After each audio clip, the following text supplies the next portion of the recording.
Welcome to the deep dive. Today, we're looking into something pretty fundamental: hope.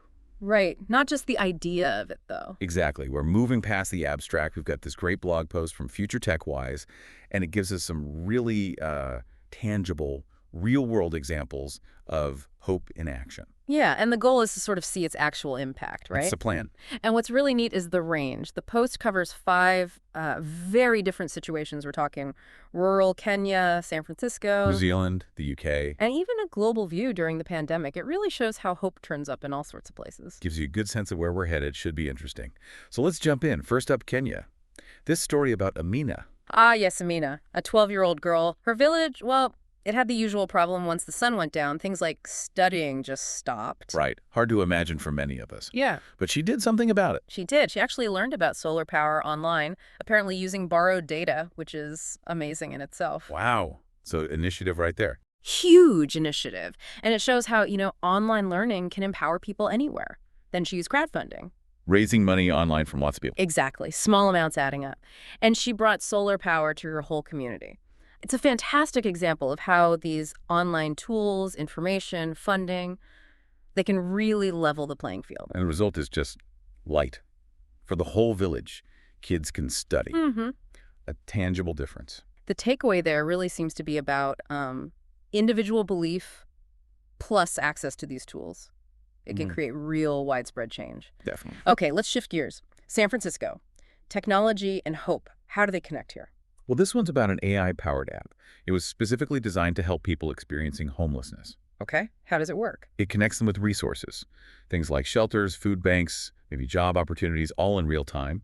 The AI part helps match, the person's needs and location with what's actually available right then. So it's faster, more targeted than, say, just calling around or looking at outdated lists. Precisely. Much more efficient. It's tech meeting compassion, really. Tech for good. Yeah. And it's having an impact. Apparently, yes. The post mentioned thousands have found safe places, crucial services through it. That's significant. Yeah. It shows how innovation, when it's focused, can really help tackle these complex social problems, reaching people who are often overlooked. Yeah, it suggests that technology, if we guide it with empathy, can be a really positive force. Okay, next up, New Zealand. Yeah. After the Christchurch earthquake, that was devastating. Absolutely devastating. But the blog post looks beyond just the destruction. It focuses on the community response. The rebuilding effort. Yes, but more than just the buildings, it talks about how the community actually became stronger, more connected through that shared adversity. Interesting. So stronger social bonds. Exactly. And also innovation. They developed new techniques for earthquake-resistant building because of it. It kind of raises that question of how we respond to crisis, doesn't it? It does. And Christchurch seems like a case study in, well, not just bouncing back, but bouncing forward. Right. Resilience, unity, leading to something stronger, more innovative than before. Okay, a different kind of story now from the UK, more personal. David, a painter. Yeah, David's story is quite touching. He was 64, a painter, and he finally achieved this lifelong dream he had. Which was? Retiring by the sea. And apparently, it wasn't easy. He faced challenges, but he kept at it. His passion for painting sort of drove him. It shows that dreams don't really have an expiry date, It's at all. Perseverance pays off. But the story adds another layer. Right. He didn't just retire and, relax. He started teaching free painting classes for local kids. Oh, that's lovely. So his personal success is now benefiting others. Exactly. Positive ripples. It highlights how pursuing a passion can lead to finding new purpose and sharing that purpose. A great example of finding meaning later in life, too. Definitely.